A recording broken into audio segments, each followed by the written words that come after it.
que en el año 2020 los cuerpos y fuerzas de seguridad del Estado determinaron que en Aragón se habían producido 165 ocupaciones.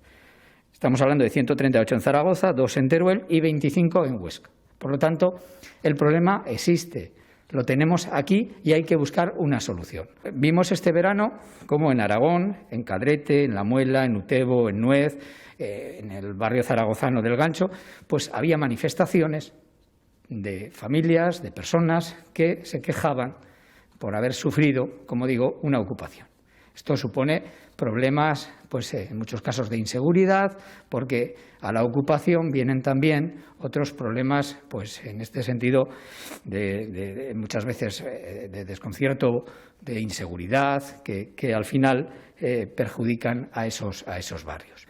Y hay que buscar ayudar a las familias, a las personas que tienen este problema. Y por eso lo que venimos hoy a proponer es la firma de un convenio entre el Gobierno de Aragón y los colegios de abogados de Aragón, de Huesca, de Zaragoza, de Teruel, para establecer un servicio de asesoramiento a esas personas, propietarios, usufructarios de viviendas que sean ocupadas ilegalmente y puedan recibir, pues, como digo, esa información y sepan qué hacer.